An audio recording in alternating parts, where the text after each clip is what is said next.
Assalamualaikum warahmatullahi wabarakatuh. Perkenalkan, saya Marsky Ilham yang akan membawakan materi Pramuka Penggalang. Yang pertama, pengertian Pramuka Penggalang dan tingkatan dalam Pramuka Penggalang. Yang pertama, Pramuka Penggalang. Apa itu Pramuka Penggalang? Pramuka Penggalang adalah tingkatan atau jenjang kedua dalam sistem pendidikan pramuka. Pramuka Penggalang merupakan jenjang yang ditujukan bagi anak-anak usia 11 hingga 15 tahun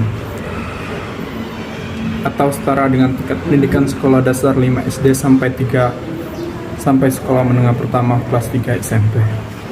Pramuka Penggalang memiliki tujuan. Yang pertama, mengembangkan potensi. Yang kedua, kepribadian para anggota pramuka di usia remaja.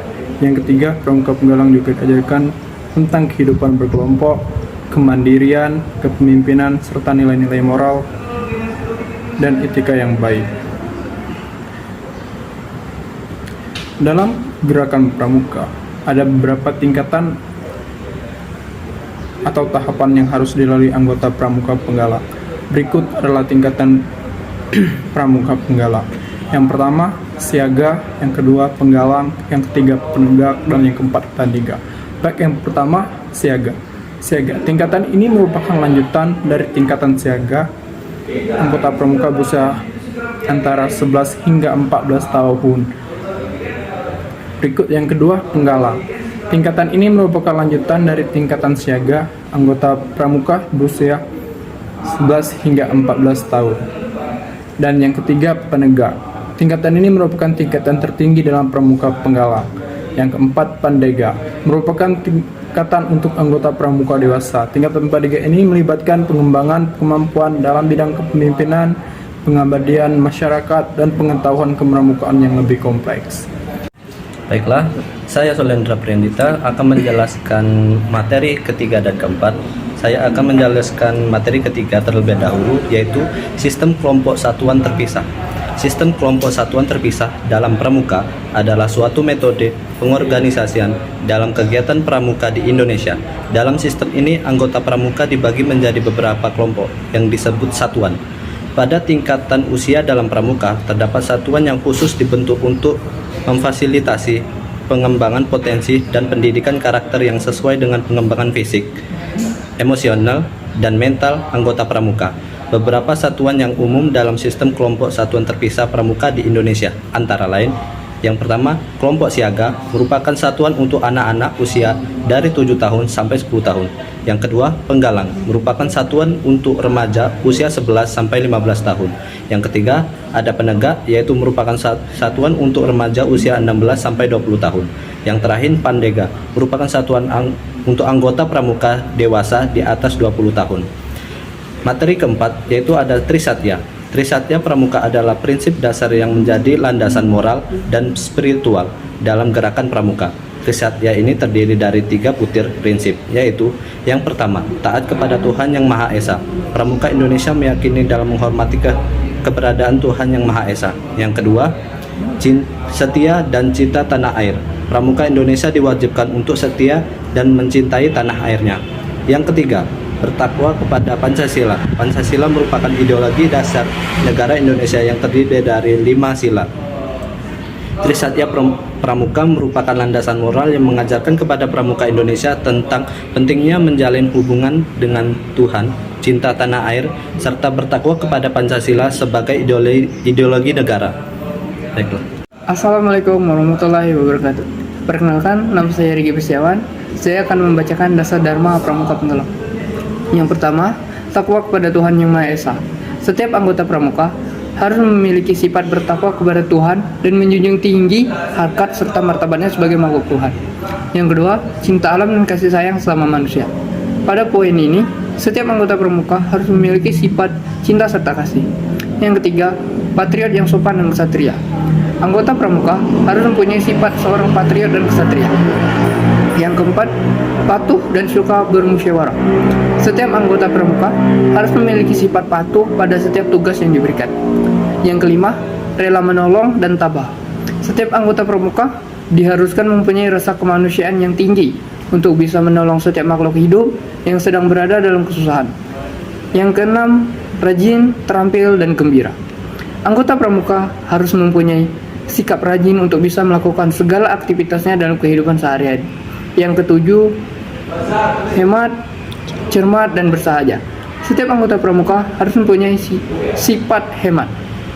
Yang ke-8, disiplin, berani, dan setia. Dasar dharma yang selanjutnya adalah setiap anggota pramuka harus memiliki sikap disiplin dan dalam melaksanakan berbagai kegiatannya di dalam kehidupan sehari-hari. Yang ke-9, bertanggung jawab dan dapat dipercaya. Sikap tanggung jawab haruslah dimiliki oleh setiap anggota pramuka. Dan yang terakhir, yang ke-10, suci dalam pikiran, perkataan, dan perbuatan. Dasar dharma yang terakhir bermakna setiap anggota pramuka harus mempunyai pikiran, perkataan, serta perbuatan yang baik.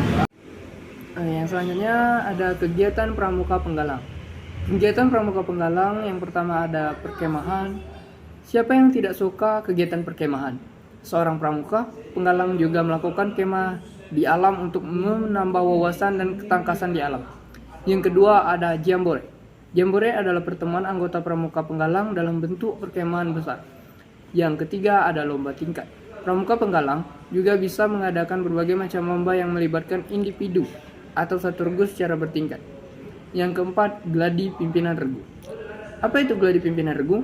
Pramuka penggalang juga melakukan pendidikan dan pelatihan pada para pemimpin regu dan wakilnya, yaitu melalui gladi pimpinan regu. Yang kelima, penjelajahan. Lalu kegiatan pramuka penggalang lainnya adalah kegiatan menjelajahi alam.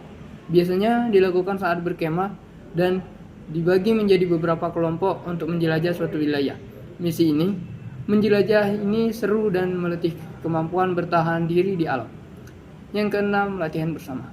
Terakhir, hal yang umum dilakukan oleh pramuka tingkat penggalang adalah latihan bersama. Latihan ini bisa diikuti berbagai macam kuartir, rating, cabang, dan daerah. Terima kasih.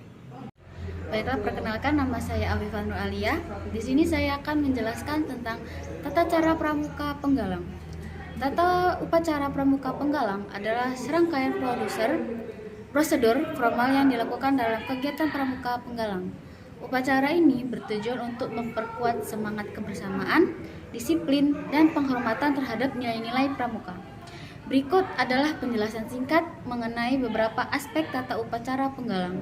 Pertama, yakni pengibaran bendera. Yang kedua, pembukaan upacara. Yang ketiga, pembacaan janji pramuka. Yang keempat, sambutan dan pesan. Selanjutnya, kegiatan pendukung. Terakhir, penutupan upacara. Oke, baiklah, saya Gina Anggelia. Di sini saya akan menjelaskan tentang Pramuka Garuda Penggalang. Pramuka Garuda ialah seorang anggota muda gerakan pramuka telah mencapai kecakapan dan penghargaan tertinggi pada masing-masing jenjang pendidikan kepramukaan. Sedangkan Pramuka Garuda Penggalang adalah yang telah mencapai kecakapan dan penghargaan tertinggi pada jenjang pendidikan kepramukaan golongan Pramuka Penggalang. Syarat Pramuka Garuda Penggalang. Yang pertama, telah menyelesaikan SKU tingkat penggalang telah dan berlatih sekurang-kurangnya 2 bulan sejak dilantik. Yang kedua, telah memiliki tanda kecakapan khusus atau CKK untuk penggalang sekurang-kurangnya 5 macam dari masing-masing bidang kecakapan khusus, sekurang-kurangnya 2 macam tingkatan utama dan 3 macam tingkatan madya. Jenis TKK yang diwajibkan berdasarkan ketentuan gugus depan di mana penggalang berada. Yang ketiga, menjadi contoh yang baik dalam pasukan penggalang, di rumah, di sekolah, dan bermanfaat bagi lingkungan pergaulannya, sesuai dengan satya dan dharma pramuka.